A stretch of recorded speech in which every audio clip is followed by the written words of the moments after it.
Silicon city ಬೆಂಗಳೂರಿನಲ್ಲಿ ಪುಂಡ ಪೋಖರಿಗಳ ಹಾವಳಿ ದಿನದಿಂದ ದಿನಕ್ಕೆ ಜಾಸ್ತಿ ಆಗ್ತಾ ಇದೆ. ಈ ಮೆಟ್ರೋದಲ್ಲಿ, ಬಸ್ನಲ್ಲಿ, ಕ್ಯಾಬ್ನಲ್ಲಿ ಲೈಂಗಿಕ ದೌರ್ಜನ್ಯದ ಪ್ರಕರಣಗಳು ಕೂಡ ದಾಖಲಾಗ್ತಾ ಇದೆ. ಈ ಬೆನ್ನಲ್ಲೇ ಪಾರ್ಕ್ಗಳು ಕೂಡ ಸೇಫ್ ಅಲ್ವಾ ಅನ್ನುವಂತಹ ಪ್ರಶ್ನೆ ಮುನ್ನೆಲೆಗೆ ಬಂದಿದೆ.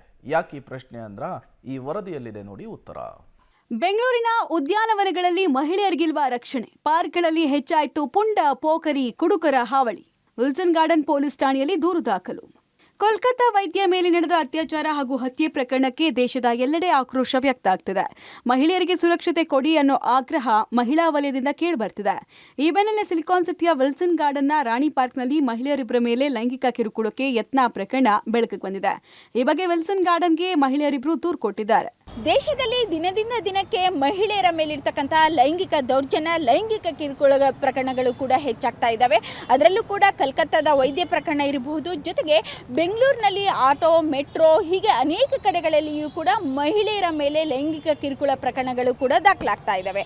ಆ ಸಾಲಿನಲ್ಲಿ ಬೆಂಗಳೂರಿನ ವಿಲ್ಸನ್ ಗಾರ್ಡನ್ನಲ್ಲಿರ್ತಕ್ಕಂತಹ ರಾಣಿ ಪಾರ್ಕ್ನಲ್ಲಿಯೂ ಕೂಡ ಕೆಲವೊಂದಿಷ್ಟು ಘಟನೆಗಳು ನಡೆದಿದ್ದಾವೆ ಎನ್ನುವಂತಹ ದೂರನ್ನು ಕೂಡ ವಿಲ್ಸನ್ ಗಾರ್ಡನ್ ಪೊಲೀಸ್ ಸ್ಟೇಷನ್ಗೂ ಕೂಡ ದಾಖಲಾಗಿದೆ. ನಾನಿವತ್ತು ರಾಣಿ ಪಾರ್ಕ್ ಬಳಿ ಇದ್ದೇನೆ. ನೋಡಬಹುದಾಗಿದೆ, ಈ ಒಂದು ರಾಣಿ ಪಾರ್ಕ್ನಲ್ಲಿ ಸಾಕಷ್ಟು ಸಂಖ್ಯೆಯಲ್ಲಿಯೂ ಕೂಡ ಜನ ಬಂದ್ಬಿಟ್ಟು ವಾಕಿಂಗನ್ನು ಕೂಡ ನಡೆಸ್ತಾರೆ. ಈಗಾಗಲೇ ಸರ್ಕಾರ ರಾತ್ರಿ 10 ಗಂಟೆವರೆಗೂ ಕೂಡ ಪಾರ್ಕನ್ನು ತೆರಲಿಕ್ಕೂ ಕೂಡ ಅವಕಾಶ ನೀಡಿರ್ತಕ್ಕಂಥ ಹಿನ್ನೆಲೆಯಲ್ಲಿ ಅನೇಕ ಜನ ಕೂಡ ಮಹಿಳೆಯರು ಕೂಡ ಬರ್ತಾರೆ. ಜೊತೆಗೆ ಇಲ್ಲಿ ಸುತ್ತಮುತ್ತ ಪಿಜಿಗಳು ಕೂಡ ಇದ್ದಾವೆ, ಸ್ಥಳೀಯರು ಕೂಡ ಇದ್ದಾರೆ. ಹೀಗಾಗಿ ಅನೇಕ ಜನ ಕೂಡ ಇಲ್ಲಿ ವಾಕಿಂಗಿಗೆ ಹೋಗ್ತಕ್ಕಂತಹ ದೃಶ್ಯಗಳನ್ನ ಕೂಡ ಕಾಣಬಹುದಾಗಿದೆ. ಈ ನಿಟ್ಟಿನಲ್ಲಿ ಇಲ್ಲಿರ್ತಕ್ಕಂಥ ಸ್ಥಳೀಯ ಪೊಲೀಸರು ಕೂಡ ಬೀಟ್ಗಳನ್ನ ಹಾಕಬೇಕು ಎನ್ನುವಂತಹ ಒಂದು ಮಾತುಗಳನ್ನ ಕೂಡ ಹೇಳ್ತಾ ಇದ್ದಾರೆ. ಜೊತೆಗೆ ಮಹಿಳೆಯರಿಗೆ ಪ್ರಮುಖವಾಗಿ ಸೇಫ್ಟಿ ನಿಟ್ಟಿನಲ್ಲಿ CCTVಗಳನ್ನ ಅಳವಡಿಸಬೇಕು ಎನ್ನುವಂತಹ ಮಾತುಗಳನ್ನ ಕೂಡ ಹೇಳ್ತಾ ಇದ್ದಾರೆ.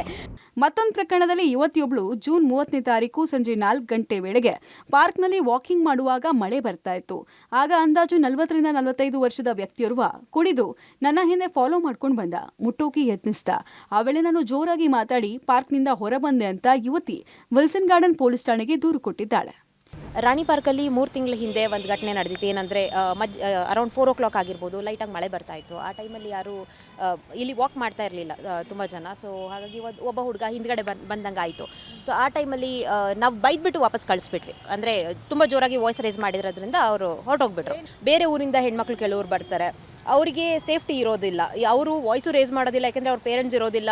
ಮ್ಯಾಮ್ ಅದು ಕುಡಿದು ಬಿಟ್ಟಿರ್ತಾರೆ. ಸೊ ಅವ್ರಿಗೆ ಜ್ಞಾನ ಇರಲ್ಲ, ಅವರು ಫಾಲೋ ಮಾಡ್ಕೊಂಬರೋದು, ಟಚ್ ಮಾಡೋಕ್ಕೆ ಟ್ರೈ ಮಾಡೋದು, ಈ ಥರದ್ದೆಲ್ಲ ಮಾಡ್ತಾರೆ. ಸೊ ಇದೇ ಥರ ಇನ್ಸಿಡೆಂಟ್ಸ್ ತುಂಬ ಹೆಣ್ಮಕ್ಳಿಗಾಗಿದೆ. ವಿಲ್ಸನ್ ಗಾರ್ಡನ್ ಪೊಲೀಸ್ ಇನ್ಸ್ಪೆಕ್ಟರ್ ಆಗಿರುವಂಥ ಫಾರೂಕ್ ಅವರು ಸಹ ತುಂಬಾ ಒಳ್ಳೆ ಪ್ರತಿಕ್ರಿಯೆ ಕೊಟ್ಟರು ನಾವು ಹೋಗಿ ಈ ಥರ ದೂರು ದಾಖಲಿಸಿದಾಗ. ಈ ಘಟನೆಯಿಂದ ಪಾರ್ಕ್ನ ಸುತ್ತಮುತ್ತಲಿನ ಪಿಜಿಗಳಲ್ಲಿ ವಾಸ ಮಾಡುವ ವಿದ್ಯಾರ್ಥಿನಿಯರು, ಸ್ಥಳೀಯರು ಆತಂಕಕ್ಕೆ ಒಳಗಾಗಿದ್ದಾರೆ. ಜೊತೆಗೆ ಕೂಗಳತೆ ದೂರದಲ್ಲೇ ವಿಲ್ಸನ್ ಗಾರ್ಡನ್ ಪೊಲೀಸ್ ಠಾಣೆ ಇದ್ರೂ ಇಂಥ ಘಟನೆ ನಡೆದಿರೋದು ದುರದೃಷ್ಟಕರ. ಸರ್ಕಾರ ರಾತ್ರಿ 10 ಗಂಟೆವರೆಗೂ ಪಾರ್ಕ್ ತೆರೆಯೋದಕ್ಕೆ ಅವಕಾಶ ಕೊಟ್ಟಿರೋದು ಲೈಂಗಿಕ ಕಿರುಕುಳ ಪ್ರಕರಣ ಹೆಚ್ಚಾಗೋಕೆ ಕಾರಣ ಆಗ್ತಿದೆ. ಪಾರ್ಕ್ಗಳಲ್ಲಿ CCTV ಇಲ್ಲ, ಪೊಲೀಸ್ ಬೀಟ್ ಹೆಚ್ಚಿಸಬೇಕು.